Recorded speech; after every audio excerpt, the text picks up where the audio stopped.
Channel MB study point में आपका स्वागत है। दोस्तों आज हम बात करेंगे भारतीय अंतरिक्ष अनुसंधान इसरो के पार्ट 2 के बारे में।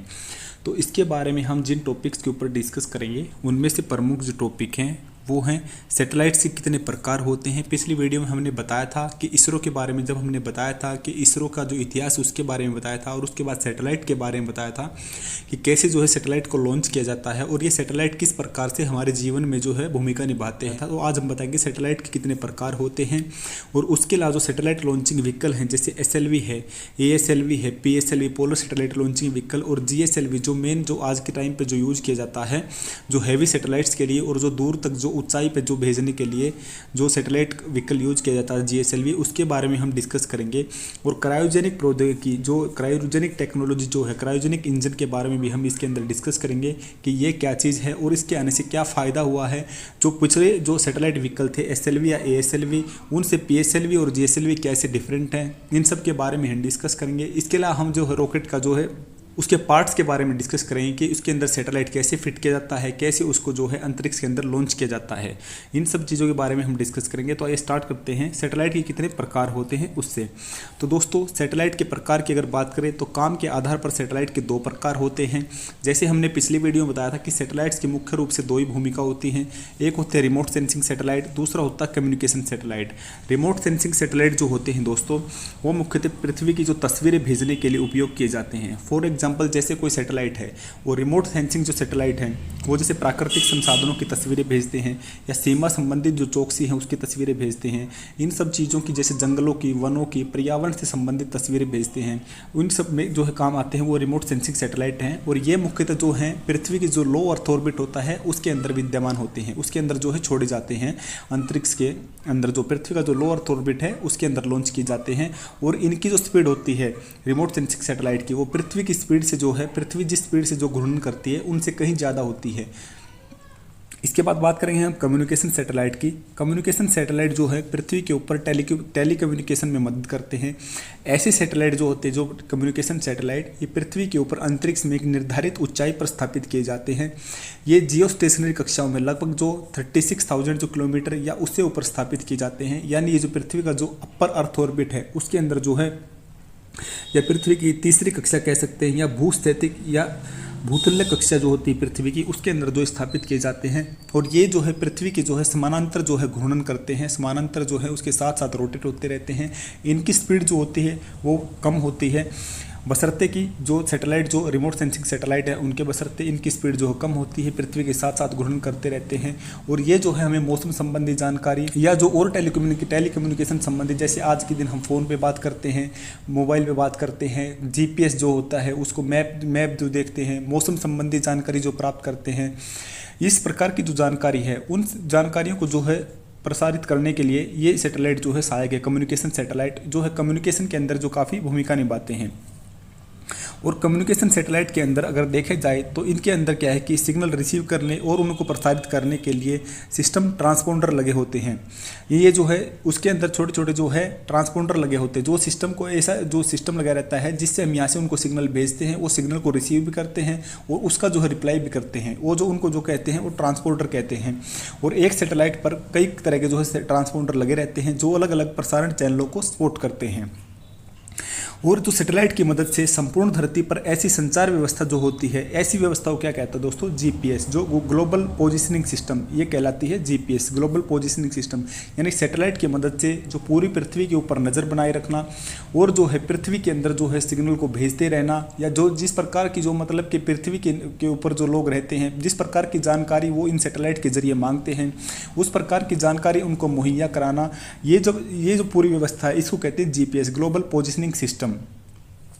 ये तो हमने देखा दोस्तों काम के आधार पर सैटेलाइट्स के प्रकार देखे। इसके अलावा हम देखेंगे वजन के आधार पर सैटेलाइट्स के कितने प्रकार होते हैं। मुख्यतः रूप से वजन के आधार पर जो है 5 से 6 प्रकार के जो सैटेलाइट्स होते हैं, जिसके अंदर अगर मान लो जो सैटेलाइट हम भेजते हैं जो सैटेलाइट लॉन्चिंग व्हीकल से, उस सैटेलाइट का जो वजन है अगर 1 किलोग्राम से कम है, 1 किलोग्राम या उससे कम है तो उसको बोलते हैं पिको सैटेलाइट। 1 किलोग्राम से 10 किलोग्राम तक के जो सैटेलाइट होते हैं उसको बोलते हैं नैनो सैटेलाइट। ये एक्चुअली दोस्तों ये होते हैं, ये जो सैटेलाइट के नाम हैं ये उसके जो सैटेलाइट का जो आकार है या उसका जो वजन है उसके अनुसार जो है इनको ये नाम दिया गया है। और 100 केजी से 500 केजी तक के जो सैटेलाइट होते हैं उनको बोलते हैं मिनी सैटेलाइट, और 500 केजी से 1000 केजी तक के जो सैटेलाइट होते हैं उनको बोलते हैं मीडियम सैटेलाइट। 1000 केजी या ऊपर उससे अधिक जो सैटेलाइट है जो होते हैं लार्ज सैटेलाइट। और जो लार्ज सैटेलाइट जो दोस्तों होते हैं ये मैक्सिमम जो है अधिकतम ऊंचाई पे जो है इनको छोड़ा जाता है, अधिकतम ऊंचाई पे इनको अंतरिक्ष में भेजा जाता है। इसके आगे हम बात करेंगे दोस्तों सैटेलाइट लॉन्चिंग व्हीकल, जो हमारा एक मुख्य टॉपिक है जो इस सैटेलाइट के इसरो से संबंधित जो हम बात करते हैं। सैटेलाइट लॉन्चिंग व्हीकल के अंदर हम बात करेंगे कि किस व्हीकल के द्वारा जो है सैटेलाइट को शुरू में भेजा गया था प्रथम बार, और अब जो नई टेक्नोलॉजी आ रही है उसमें जो लेटेस्ट में किस सैटेलाइट लॉन्चिंग व्हीकल का जो है प्रयोग किया जाता है इसरो के द्वारा सैटेलाइट भेजने के लिए। और जो ये सैटेलाइट लॉन्चिंग व्हीकल है इनकी क्या भूमिका रही है, और भारत की जो स्पेस एजेंसी है इसरो, इसने इसके अंदर जो है कितनी तरक्की की है, इसके बारे में बात करेंगे। तो SLV जो है दोस्तों ये सैटेलाइट लॉन्चिंग व्हीकल SLV-3 जो है ये भारत का प्रथम लॉन्चिंग व्हीकल था। इसके बाद ऑगमेंटेड सैटेलाइट लॉन्चिंग व्हीकल आया, इसके बारे में हम बात करेंगे। उसके बाद जो लेटेस्ट में 2 व्हीकल यूज होते हैं दोस्तों, पोलर सैटेलाइट लॉन्चिंग व्हीकल और जियो सिंक्रोनस सैटेलाइट लॉन्चिंग व्हीकल। ये जो लेटेस्ट है दोस्तों GSLV, जिसमें क्रायोनिक इंजन का जो यूज होता है उसके बारे में हम बात करेंगे। तो आइए ब्रीफली इसके अंदर हम डिस्कस करते हैं SLV-3 से। दोस्तों ये भारत का पहला प्रक्षेपण यान है। भारत का जो पहला सैटेलाइट लॉन्चिंग व्हीकल था जो वो था SLV-3, और ये इससे जो है 18 जुलाई 1980 को SLV-3 का सफल प्रायोगिक परीक्षण करके अपनी योग्यता को सिद्ध करते हुए स्वयं को भारत ने अंतरिक्ष क्लब में अपना छठा सदस्य बन गया था। अंतरिक्ष क्लब में भारत ने जो छठा सदस्य बना था, अपना खुद का सैटेलाइट लॉन्चिंग व्हीकल जो है उन्होंने इसमें यूज किया था। और अपना जो ये भारत का मानव निर्मित जो स्वदेशी जो है ये स्वदेशी निर्मित ये सैटेलाइट लॉन्चिंग व्हीकल था। इससे पहले जो सैटेलाइट भेजे गए थे भारत के द्वारा, जिस प्रकार से आर्यभट्ट सैटेलाइट था जो प्रथम सैटेलाइट जो भेजा गया था अंतरिक्ष में भारत के स्पेस एजेंसी के द्वारा, वो भेजा गया था सैटेलाइट लॉन्चिंग व्हीकल जो सोवियत संघ का था उसके द्वारा। लेकिन ये SLV-3 का प्रयोग करके जो है रोनी सेक्टर के जो सैटेलाइट थे दोस्तों RSD जो सैटेलाइट थे, रोनी सेक्टर के सैटेलाइट थे, उनके ऊपर जो है परीक्षण किया गया था। पहली बार जो है SLV-3 के अंदर जो है भेजे गए थे। SLV जो सैटेलाइट लॉन्चिंग व्हीकल है दोस्तों, इसके अंदर में जो है 4 परीक्षण किए गए थे, जिसका पहला और तृतीय परीक्षण जो है असफल रहा था। और रोनी RS2 जो है सफलतापूर्वक जो है जिसको जो है मतलब अंतरिक्ष के अंदर भेजा गया था। और RS4 को भी सफलतापूर्वक, और RS4 जो है इसकी रोनी सेक्टर का जो 4 सैटेलाइट था वो इसकी अंतिम उड़ान थी दोस्तों।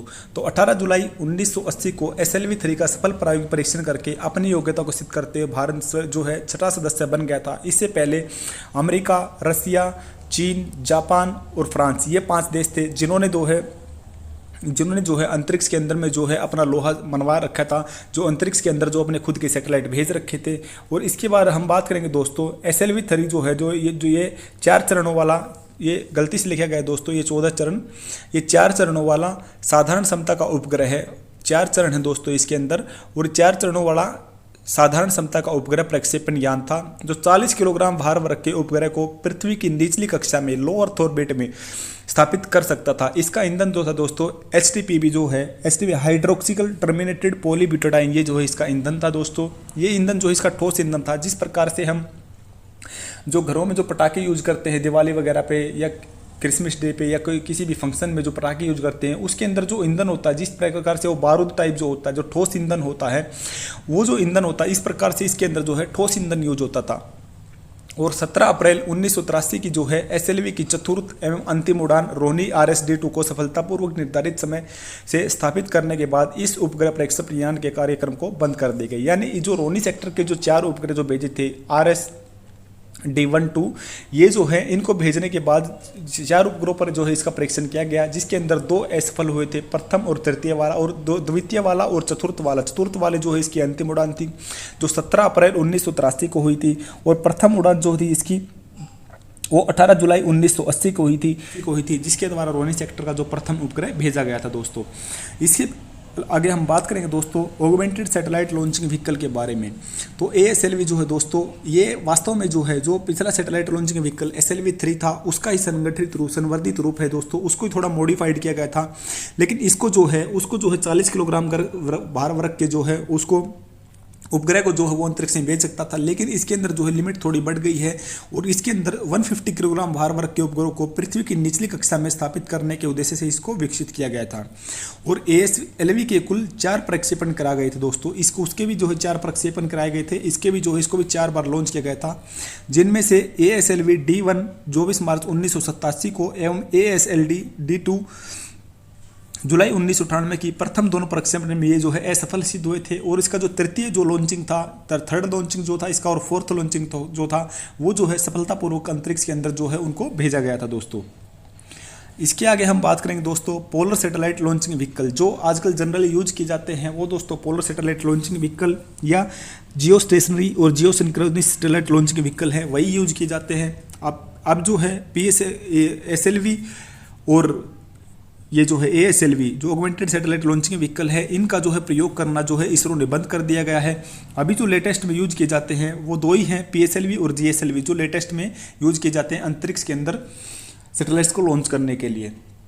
तो PSLV दोस्तों जो है, PSLV जो है 1200 किलोग्राम, ये 12 लिखा हुआ है दोस्तों गलती से, ये 1200 किलोग्राम भार वर्ग के जो है भार वर्ग तक के उपग्रह को जो है भेजने में से सहायक था। और 900 किलोमीटर तक की ऊंचाई तक ध्रुवीय सूर्य तुल्यकालिक कक्षा में जो स्थापित करने के उद्देश्य से PSLV का देश में विकास किया गया था। तो दोस्तों जैसा कि हमने देखा कि जो हमारे पिछले सैटेलाइट व्हीकल थे जिसके बारे में SLV और ASLV थे, उनकी जो है जो लोड को लेके जाने की जो अंतरिक्ष में जो क्षमता थी, जितने मतलब कि कम वेट के सैटेलाइट को जो ले जाने में वो सक्षम था, वह इंट्रोड्यूस किया। और PSLV जो है उनमें से एक था जो 1200 किलोग्राम भार वर्ग के जो सैटेलाइट्स को उनको 900 किलोमीटर ऊंचाई तक, यानी उनको ऊंचाई भी जो इनका लेवल जो है ज़्यादा बढ़ गया था। अगर ऊंचाई के लेवल से अगर हम देखें दोस्तों तो 3 प्रकार के जो है अर्थ के ऑर्बिट होते हैं, जिसके अंदर मेनली जनरली जो सैटेलाइट भेजे जाते हैं, एक होता है लो अर्थ ऑर्बिट LEO, जिसको बोलते हैं शॉर्ट फॉर्म में हम। इसकी जो ऊंचाई होती है दोस्तों वो 160 किलोमीटर से लेके 1600 किलोमीटर तक होती है। उसके बाद मीडियम अर्थ ऑर्बिट जो होता है दोस्तों 10,000 से लेके 20,000 किलोमीटर तक के जो वर्ग में जो 10,000 से 20,000 किलोमीटर तक की ऊंचाई पे जो सैटेलाइट भेजे जाते हैं, ये उनकी ऊंचाई है। और लार्ज जो और मतलब एक्सट्रीम ऊंचाई पे होता है जो 20,000 से ऊपर जो होता है, जिसकी ऊंचाई जो है जनरली जो है 30,000 36,000 से उसके बराबर या 36,000 से ऊपर जो होती है इसकी ऊंचाई होती है। GSLV इसके अंदर सैटेलाइट यूज किया जाता है जो क्रायोजेनिक इंजन से संबंधित है। तो ये जो 4 चरणों में जो है वाला दूर संवेदी उपग्रह प्रक्षेपण यान था, जिसके प्रथम व तृतीय चरण में ठोस प्रणोदक ईंधन, यानी इसके जो उसके जो जैसे हमने पढ़ा SLV और ASLV में ठोस ईंधन ही यूज होता था, लेकिन इसके अंदर जो है ठोस ईंधन और द्वितीय तथा चतुर्थ चरण में द्रव ईंधन का उपयोग होता था। इसके प्रथम चरण में तो जैसे ठोस ईंधन यूज होता था, और इसके दूसरे चरण द्वितीय तृतीय चरण में जो है द्रव ईंधन का, यानी 2 प्रकार के ईंधन इसके अंदर यूज होते थे, जिससे इसकी पावर को जो है ज़्यादा बढ़ाया गया था।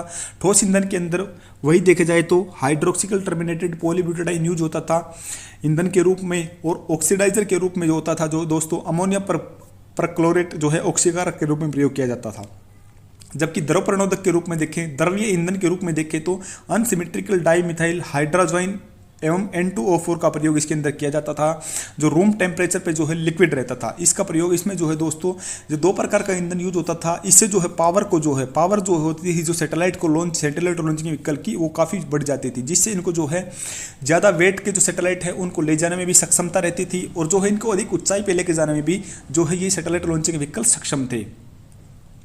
इसके आगे हम देखें तो PSLV 3 के द्वारा प्रक्षेपित भारतीय दूर संवेदिक प्रौद्योगिक परीक्षण उपग्रह TES जो है दोस्तों, ये TES उपग्रह ये भारत का पहला सैनिक उपग्रह था जो PSLV के द्वारा भेजा गया था, और जिसको जो किस लिए भेजा गया था, जो देश के समुद्री इलाकों में विशेषकर चीन और पाकिस्तान से लगी अंतर्राष्ट्रीय सीमा और नियंत्रण रेखा पर किसी भी घुसपैठ को प्रभावी नज़र रख सकेगा।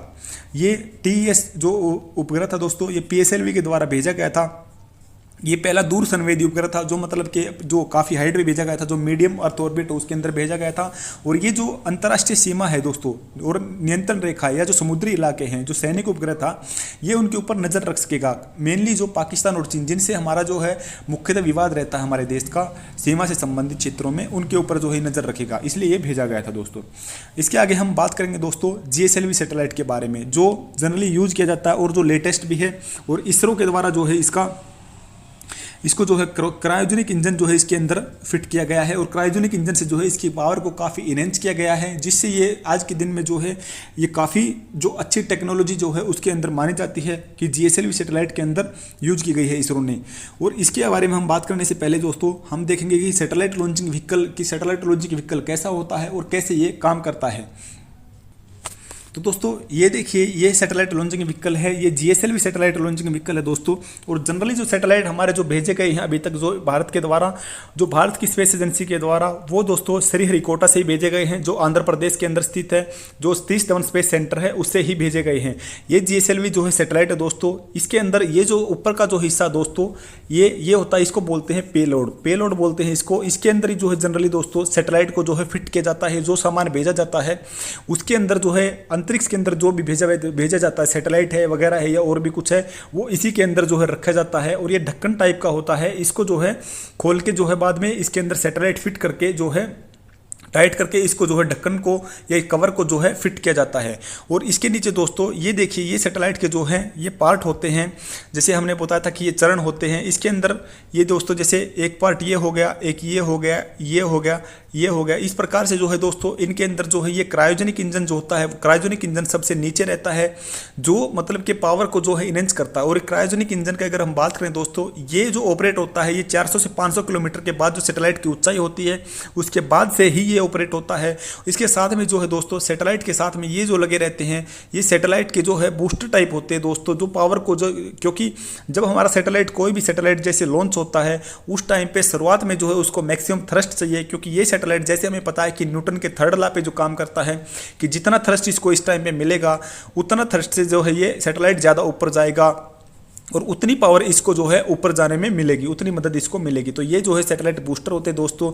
और इस प्रकार से जिस प्रकार से हम ये देख रहे हैं दोस्तों, इसके अंदर ये जो होती हैं दोस्तों, ये सैटेलाइट जो फिट किया जाता है दोस्तों, ये जो सीढ़ियाँ टाइप जो बन रखी हैं दोस्तों, इनको जो है ये ऐसे मिला दी जाती हैं उस टाइम पे, जैसे अभी ये साइड में कर रखी है, यानी ये जो है लॉन्चिंग के टाइम पे जो होता है इसको साइड में कर दिया जाता है।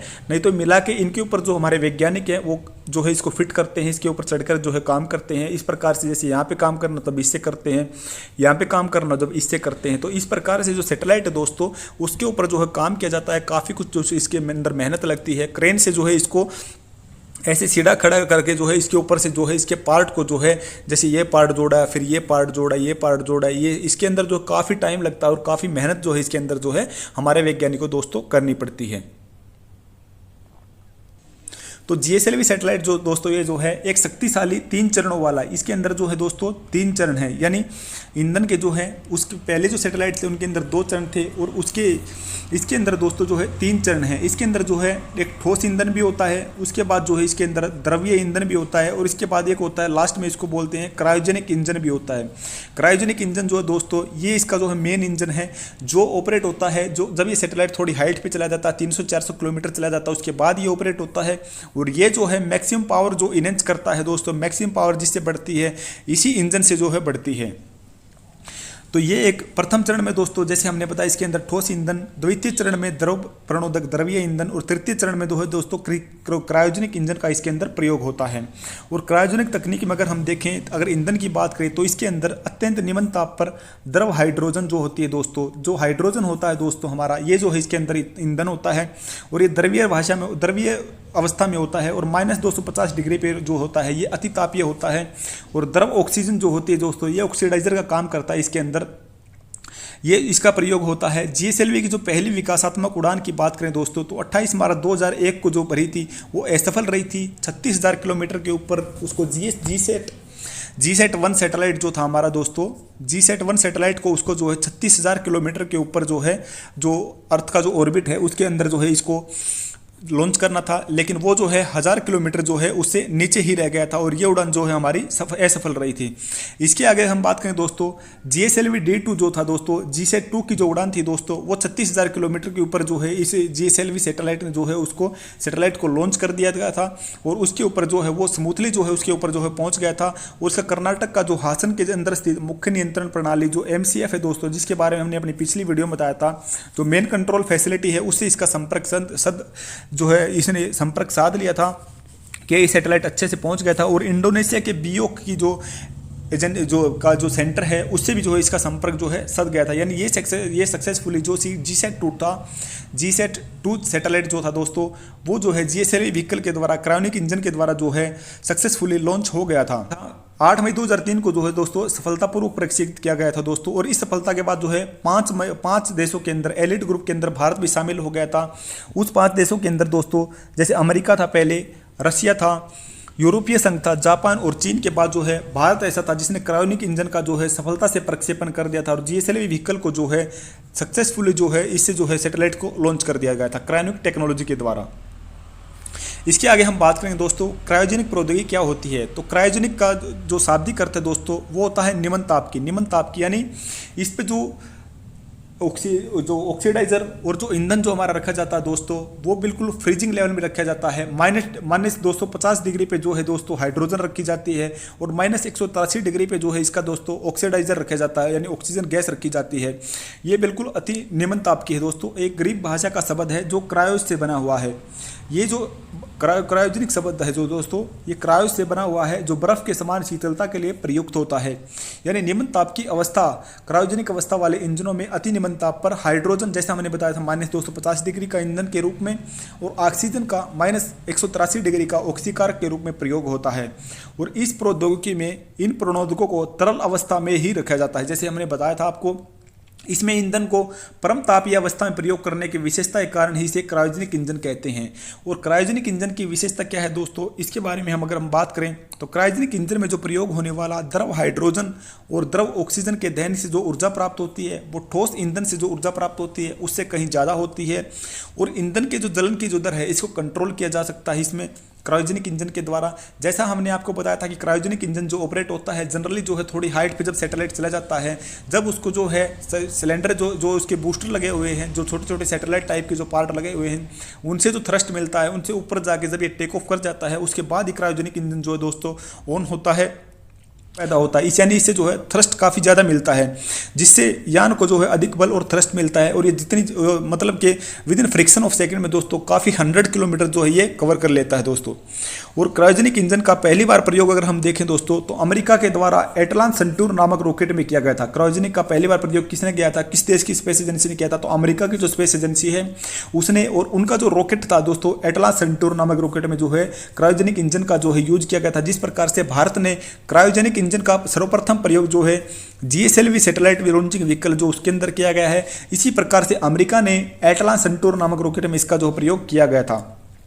और 28 अक्टूबर 2006 को तमिलनाडु के महेंद्रगिरी में, जहां पे सैटेलाइट वगैरह के जो है सैटेलाइट से संबंधित जो सेंटर है हमारा महेंद्रगिरी में जो है क्रायोजेनिक अवस्था का भारत ने सफल परीक्षण किया है और भारत पूर्ण निम्न ताप अवस्था का सफल परीक्षण करने वाला छठा देश बन गया है दोस्तों। यानी महेंद्रगिरी में 28 अक्टूबर 2006 को तमिलनाडु के महेंद्रगिरी में भारत ने जो है अति निम्न ताप या क्रायोजेनिक इंजन का जो है खुद अपने बेस पे जो है सफल परीक्षण किया है। और भारत अभी जो है इंडिपेंडेंट है क्रायोजेनिक इंजन के माध्यम से। अगर हम देखें क्रायोजेनिक इंजन के अंदर में जो है काफ़ी मेहनत की हमारे इसरो के वैज्ञानिकों ने, जिसमें इससे जो है प्रक्षेपण यान जीएसएलवी जियो से सिंक्रोनस सैटेलाइट लॉन्चिंग व्हीकल जो है उसके अंदर इसको फिट करके इसको यूज करके जो है इसकी जो है सफलता का अनुभव जो है भारत ने जो है प्राप्त कर लिया है।